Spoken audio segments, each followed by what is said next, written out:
Olá, internautas, iniciamos mais um programa Você é Top. O programa está muito top porque nós temos aqui um profissional maravilhoso da sua área de atuação, que é de Direito, e também ele é um grande escritor. Henrique Chagas, muito bom te rever, tá? E desejar sempre muito sucesso a você. Eu que agradeço, tá? Pedro. Henrique, olha, a gente olhando aqui sua última obra, porque você tem vários livros na área de Direito, né? Uhum. A gente vê que esse foi um trabalho de pesquisa, né? Em que momento da sua vida você imaginou que você poderia escrever a história sua e da tua família? Olha, Kid, eu não imaginar que eu pudesse escrever história, talvez eu nunca tenha imaginado. Mas ela começou a se concretizar na pandemia, quando eu comecei a me perguntar por que o meu pai tinha um apelido. Meu pai era conhecido como José Terra, lá no bairro da Onça Pintada. Certo. O bairro chama? Chama Onça Pintada. Tá. No bairro da Pintada, hoje virou só o bairro da Pintada. Certo. No bairro da Pintada, lá no município de Cruzalho, próximo a Maracaí, eu nasci lá. Então, e meu pai era conhecido como José Terra, meu avô Antônio Terra, e só que o meu sobrenome é Chagas. Então eu perguntava, por que nós somos conhecidos como Terra e nós somos Chagas? Aí então tem várias versões e tal, mas tudo mentirosa. Então eu fui correr atrás. Aí eu fui atrás de documentos do meu pai e do meu avô. Foi nos cartórios mesmo, fisicamente também?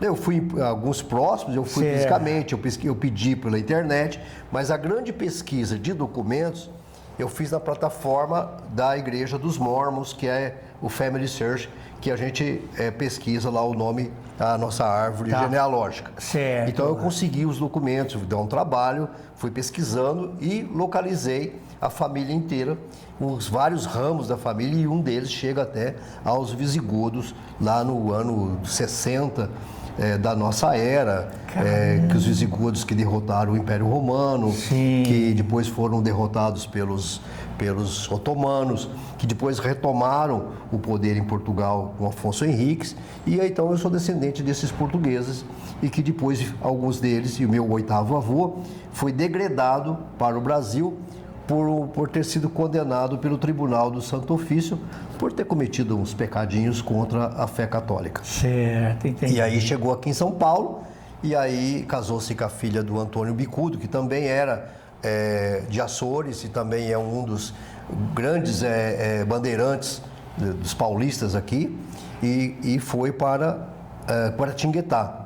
Guaratinguetá formou família, teve filhos e que entraram para Minas Gerais atrás de ouro lá em São João del Rei. Com a crise do ouro, desceram para o sul de Minas tocar café. Aí as terras se esgotaram no sul de Minas, aí eles adentraram para o sertão paulista, lá na região do oeste de São Paulo, e lá porque tinha uma região... Tinha que desbravar mesmo, né? Lá era pura mata e os indígenas bravos. Então eles tiveram que ir lá e enfrentar os índios. Então eles foram enfrentar os índios, liquidaram com os índios, é um etnocídio enorme, é uma tristeza enorme para a nossa época, mas foi o que eles fizeram. E devastaram a natureza, e hoje existe lá o sertão paulista, que está totalmente colonizado, vamos dizer assim. Então eu sou dessa linhagem. Então a minha história, na verdade, é a história do Brasil, que chega aqui e reconstrói. Agora, a gente olhando hoje nós temos assim uma administração do tempo no seu trabalho e tudo mais, né? Fica meio ousado de você pensar o seguinte, falar assim, puxa vida, em tão pouco tempo, quanta coisa que eles fizeram, né? Sim. Na verdade, né? Assim, você falou lá o café, a busca do ouro, um monte de coisa ali e tal. Não tinha carro, você tinha que desbravar aquilo, né? Você pegava cavalo, charrete e tudo mais. Então, não tinha também eletricidade. Então, eles tinham que... o foco no tempo e de realização das coisas tinha que ser muito perene, né? Tinha. E uma coisa, por exemplo, para sair de Minas Gerais e chegar na região de Botucatu e adentrar Piraju ali, o Vale do Paranapanema, dizem as lendas familiares, e não é só da minha família, de as famílias que chegaram, que durou 3 meses para chegar. Sim. Foram 3 meses de sabe os Yellowstones? Sim. Então é a mesma coisa. Ah. Saíram de Minas Gerais com as suas carroças, com os seus gado, com os seus cavalos, com os porcos e com família, com periquito e papagaio e vieram. Então parava, caminhava, fazia um acampamento, aí os homens saíam para abrir a trilha. Tinha que caçar muitas vezes. Tinham que caçar para comer, tinham que plantar, que eles chegavam a fazer plantações. Por exemplo, quando chegavam aqui já no estado de São Paulo, tem um tio meu, bastante velho, que já falecido, ele contava que eles chegavam em determinado local, eles faziam uma plantação de milho, que era para alimentar. O milho começou a crescer, chegava outra turma assim, estou vendendo esse milho para vocês, vendia e ia embora para frente, para fazer outro acampamento, outro lugar para tocar. Então eles gastaram meses e meses para chegar lá no sertão. E para chegar no sertão, eles tinham que enfrentar os índios. Enfrentando os índios, aí tiveram que construir cidades. Então todas aquelas cidades que existem hoje, além de Santa Cruz do Rio Pardo, Ourinhos, foram fundadas agora no final do século XIX e início do século XX. Foi nesse período que foi fundado. Já divisa com o Paraná, já, né? Na divisa com o Paraná, do lado direito do Paranapanema. Certo. Do lado esquerdo do Paranapanema é outra história, porque lá, quem estavam tomando lá eram os espanhóis, que por conta do Tratado de Tordesilhas estavam a província de Guairá, que era a província espanhola, que os jesuítas catequizavam os índios. Existem muitas tribos indígenas do lado do Paraná, em que os bandeirantes paulistas expulsaram também e mandaram descer, 10 mil guaranis desceram pelo Rio Paraná e fundaram Santo Inácio, Nossa Senhora de Loreto, lá na Argentina, na província de Misiones. Inclusive também aqui no Brasil, aqui na região do Rio Grande do Sul, tem São Miguel das Missões, Santo Ângelo e vai por aí afora. Que bacana. E para você também foi estudar história, né? De uma forma não convencional, né? Totalmente não convencional, porque na verdade eu estou trazendo a história da forma real, como ela foi. Né? Porque, por exemplo, eu vou dizer um exemplo lá em Maracaí, que é uma cidade que existe além de Assis. A cidade de Maracaí, ela diz no próprio site da prefeitura, não existe em livro de história, mas está no site da prefeitura, que 2 canoeiros desciam pelo rio Capivara numa tarde de domingo, sei lá, no 4 de dezembro de 1906 e fundaram a cidade. Assim, do nada. Porque, não é assim.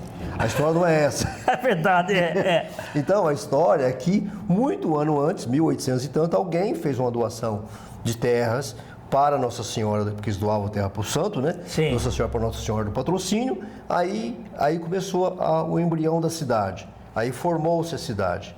Né? Começa a igreja, depois um comércio e tudo mais. Aí começou a cidade. Agora, historicamente, quem montou lá o coisa que escreveu, não foi o fulano e o fulano que estavam descendo de canoas. Isso é uma lenda, não é uma verdade. Sim. Né? Esses homens até estavam lá, mas não são eles. Mesma coisa Cruzalha, da onde eu nasci. Diz que foi José Márcio da Silva e Joaquim Lourenço de Oliveira. Mas tem muitas famílias que chegaram muito antes. Tá? Tem famílias que chegaram antes, que trabalharam ali, que viveram ali. Então não é que fulano fundou. Né? Então tem todas essas lendas, né? Além de outras lendas que eu desvendo no livro. Que estão no livro de história, mas que os documentos desmentem. Sim. Você acha documento que vai... Não é bem isso. Nos livros de história, por exemplo, do interior paulista, que tem muito pouco, diz que o Zé Teodoro de Souza, que é primo do meu bisavô, né, que veio junto e tal, que ele nasceu em Pouso Alegre. Por quê? Ficou muito fácil dizer, não é de região do sul de Minas, de Pouso Alegre. Não é. Ele não é nascido em Pouso Alegre, ele é nascido em hoje Andrelândia, que era Porto do Turvo. Ele nasceu mais para cima, sul, lá perto de São João del Rei. Então, aí as pessoas vão repetindo aquela história e vai virando uma lenda. Então agora eu trouxe os documentos aqui, olha, tal lugar, tal dia, foi o padre tal que batizou, em tal lugar, assim, assado. Então, nossa, um trabalho fantástico, né? A prefeitura de lá já conhece teu livro, não, da tua cidade? Ainda não está conhecendo, que esse livro saiu da gráfica semana passada. Tá. Né? E eu estou agora fazendo, nesse mês de setembro, eu estou fazendo o lançamento lá no museu da cidade, né? O lançamento vai ser lá no Museu e Arquivo Municipal lá de Presidente Prudente. Vou fazer também na Unesp de Presidente Prudente no final de outubro. Okay. E vou estar também na Bienal do Livro de Curitiba em outubro também. Então Parabéns, eu estou já agendando para poder divulgar o livro e divulgar o livro de história. E é bastante discutível, porque eu acabo desfazendo algumas lendas históricas que estão em livro de história, Sim. Né? E comprovando através de documentos e mostrando, dando vida à minha família, né, que é uma família de trabalhadores, agricultores, roceiro, né, que não eram coronéis, né, mas que estavam junto deles derrubando a mata e levantando cidades. Muito bacana. E sai pela Verdes Trigos, que é a sua... Minha editora. Tua editora, né? A Verdes Por que saiu esse nome? Oi? Por que saiu o Verdes Trigos? Olha, o Verdes Trigos, eu criei o Verdes Trigos em 1998. Tá. Né? Eu estava trabalhando uns textos e tal, e eu falei, não, eu vou criar um negócio desse jeito, eu preciso dar um nome, porque eu tinha criado um site, gente, na internet, lá em 1998, que não existia site, não existia blog, não existia nada disso. Nem existia Google em 1998. Mas eu criei uma espécie, através das páginas do UOL, que tinha aquelas páginas lá dentro do UOL, eu criei uma página em que dei o nome de Verdes Trigos, em razão da tela do Van Gogh de Greenwich Fields. Ok, né? Perfeito.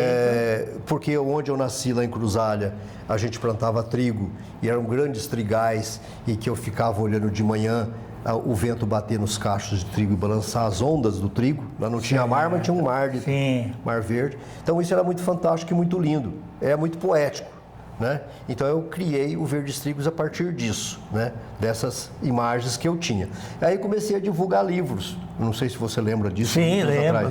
Eu comecei a divulgar livro, fiquei conhecido no Brasil inteiro, especialmente dos grandes escritores, né? Moacir Scliar, um monte que eu conheci, que foram lá em Presidente Prudente, inclusive, participar do nosso Salão do Livro lá.